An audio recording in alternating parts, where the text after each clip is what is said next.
I'm a proud descendant of the Meriam people from the Torres Strait and the Wuthathi people from the Eastern Cape of the northern tip of Australia. But I was born here in Cairns, on the land of the Yidinji and the Irraganji people. I grew up as a kid in the 1970s, and when I was growing up, there were no Indigenous lawyers. As a young child, I learned pretty quickly that the skin I was in was not the skin of a winner. In fact, I suffered really badly from eczema. I was itchy and flaky, I used to scratch all the time. I was a visible 8-year-old child, and every time I come back to Cairns, I feel like that. Here I am. In grade 3, my teacher automatically put all the Indigenous kids in the remedial class. There was no expectation that an Indigenous kid would grow up and become a lawyer. So what made me think that I could become a lawyer? I was inspired to become a lawyer when I read Harper Lee's To Kill a Mockingbird at the age of 14. That famous Atticus Finch quote about climbing into and walking around in someone else's skin to understand them, it really resonated with me. After I read that book, I understood the power of the law to correct social injustice. And I finished high school and I went to study law in Sydney. After a couple of years, I got a job as a summer clerk over the holidays. One day, I went to court with my supervising lawyer, and he was working on a big drug case. And I was in the courtroom, and the judge looked down from the bench and mistook me for the defendant. I was stunned. I thought I looked really smart in my powerful suit, big shoulder pads. No. In an instant, I felt stupid. After a couple of months, I dropped out of law school. But don't worry, I obviously went back. What got me there was, while I was having a break, I worked in the Aboriginal arts industry and I learnt about intellectual property law. And that were laws that controlled reproductions of art, music, song and dance and films. And I thought, hey, Indigenous people are rich with culture, song, stories and dance. Intellectual property will be of great use for Indigenous people. So I sparked on the idea that intellectual property could offer something. Then two things happened. First, Mabo. The Mabo case was amazing for an Indigenous person, a young person. It reaffirmed the connections of Indigenous people to their culture and country. The Meriam people, Eddie Mabo coming from there, it was a very strong message for me. And it overturned the doctrine of terra nullius. It overturned the land belonging to no one doctrine. And for me, it overturned the lie. It overturned the invisibility that I felt, and it put Indigenous story back into the legal textbooks. The second thing that happened was my own personal eureka moment. At the age of 23, I realised that I could use the power that I had within to change negative to positive. And so I look back on all those bad incidences, like the judge mistaking me for the defendant, and I turned them into fuel for my motivation, and it worked. It got me through law school. Yay! Oh, thank you.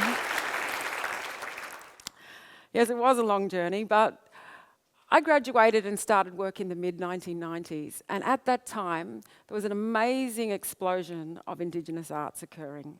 We had the first Indigenous visual artists having solo exhibitions internationally. We had people writing books that were on the bestseller list. There were the first dance companies forming. It was a major celebration and affirmation of Indigenous arts and culture. But then the copycats started coming.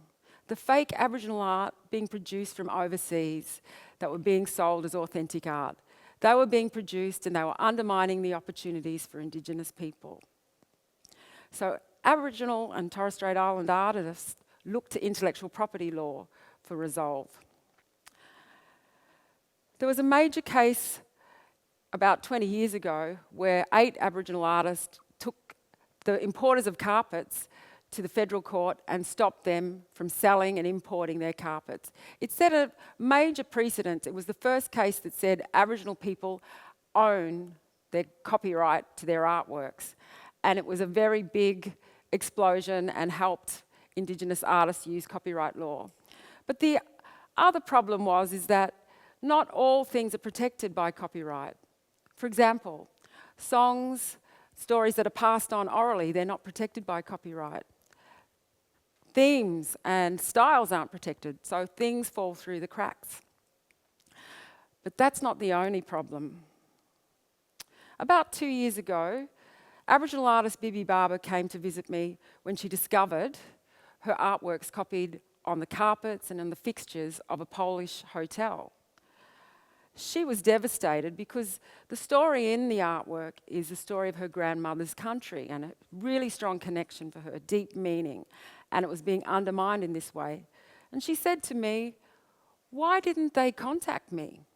You would think in this age of technology that they could have got on the phone, sent her an email, but no, they didn't." And that highlights the real problem. People don't think that they should seek permission. They just think that they can take. About 16 years ago, when I first started up my law firm, I was invited to come back to Cairns to give a workshop to Aboriginal and Torres Strait Islander artists. And the local newspaper came and did a story. The next day when I woke up, I was so surprised to see my face on the cover of the paper. The headline had branded me a cultural crusader. I thought, oh my God, the pressure's on. How can I live up to that? I don't even have a cape. No, so I was lucky that it was early morning. I got up early, got on a plane. I was heading to the Torres Strait. I thought I'd just fly under the radar and no one would notice. But as I got on the plane and sat down, the flight attendant walked down the aisle and gave a paper to everyone on the plane. Everyone. So I couldn't escape. And so I sat there and I was listening to the conversation of the couple in front of me, two non-Indigenous people, and the husband says to the wife, "Do you think she's talking about that bamboo didgeridoo that we bought?" And the wife says back to the husband, "But the label said it carries a message from the dream time." What message is that? Made in China?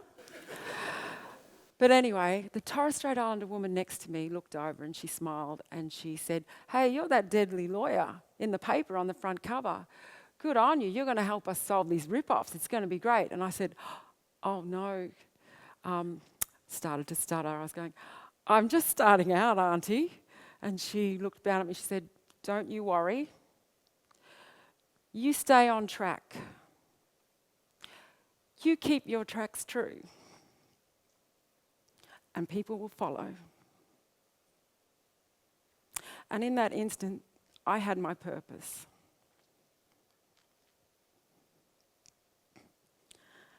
I wrote a novel in 2005 called Butterfly Song. It's essentially a story of a Torres Strait Islander law student who gets to the end of her law degree and doesn't know how she's going to fit into the legal profession. Yes, sound familiar? Well, I used my challenges for the plot of a novel. Okay, it was cheaper than getting therapy. It was. But I wrote that novel for that 8-year-old child who was invisible. I wrote to tell her that you can emerge from a cocoon and become a beautiful butterfly. I also wrote at another level. It was a parable about native title and connection to land, story, and song. The Torres Strait Islander law student has to run a case to reclaim a butterfly pearl carving that's been stolen from the family. I wrote about this so I could connect with a wider audience. I thought if I could get the reader to understand, if they had no knowledge of Indigenous culture, but they had family treasures, they could understand it. So how would they feel if their grandmother's wedding ring was stolen? What would they do if an ancestor's portrait was used as a cartoon character? perhaps they would understand how Indigenous people feel. And that's where I moved to thinking, let's work on a legal and ethical framework. If we could say this is a pathway that good people, fair-minded people could follow, we could get real traction. Like the green labelling movement or the fair trade movement, if it got traction, we could really change the way things are being done. The first were the Indigenous arts protocols that were written for the Australia Council's Aboriginal and Torres Strait Islander Arts Board. They promoted fair negotiation of Indigenous cultural expression. It gave Indigenous artists confidence to share their arts and culture, and it gave non-Indigenous collaborators a framework to interact. When the Musée de Quiberonly in Paris, in France, incorporated Indigenous artworks into the facade of their building, they used the protocols as a framework to plan the project and to negotiate the rights. We attached the protocols, they were translated in French, to the contract. The protocols were also used as a framework for Screen Australia's protocols. They set the tone for fair sharing of stories in the film industry. Our films have reached new audiences with their Indigenous films, and the protocols were a basis for starting this. The protocols framework has set standard in the arts, collections, museums, industries, but now is the time for us to move to new areas. Indigenous knowledge has been cultivated and owned by Indigenous people for many millions of years. Imagine if we were to unlock this. Indigenous knowledge is applied in areas of biomimicry, agriculture, natural resource management, herbal medicines, and astronomy. This is the heritage of Indigenous people and what we know. Our ability to have an impact on the knowledge economy depends on us working together. At the moment, intellectual property laws limit that. It doesn't have to be like that. We can work together. And there's so much knowledge that Indigenous people hold. I'm very proud of the Torres Strait Islander environmental management work that's happening in the Torres Strait. Torres Strait Islanders have enormous knowledge of the islands and the land and seas. Doug Passy, who's the chairperson of Murged Kumlay Torres Strait Islander Corporation, he is like, to me, the Torres Strait Islander answer to David Attenborough, or maybe a bit better, because he can tell, by just looking at the bird life on the island, when a turtle will lay its eggs. Now, that's not known by Western scientists. They've done lots of detailed studies, but they can't get there. He just knows by tuning in. He and other Torres Strait Islanders also know changes in the weather, changes in the seasons, just by looking at the flickering of the stars. That's pretty amazing. It's really deep knowledge.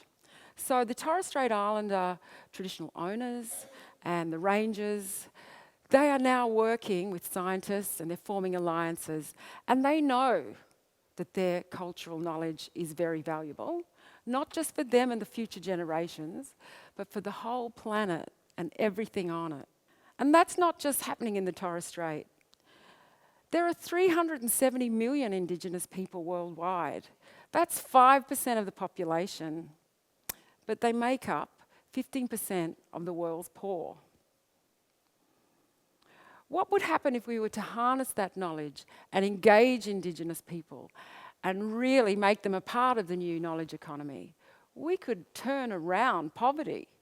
But not only could we do that, we would see more medical breakthroughs, like the bark from the mudgilla tree, which is more powerful than morphine. The Jalmadanga Aboriginal community in the Kimberley are the co-owners of a patent for the mudgilla tree. We would also see more nutritious food around, like the Kakadu plum or the gubbinge from Northern Australia, which is a superfood. It has more vitamin C than any fruit in the world. Now, multinationals have cottoned onto it. They are now queuing up to get hold of the superfood, and Aboriginal communities can be overlooked in this process. It's a real worry. We need to do something about it. Maybe it could be something like what's done with the sparkling wine that's produced in the Champagne region. There's a geographic indication, a special trademark that protects the Champagne. We could have that for Kakadu plum. So, I'd like to leave you with an idea. If we were to harness all of this knowledge and give it a spark, think of how we could untap and contribute to human advancement. Now is the time to bring Indigenous knowledge from the margins to the mainstream.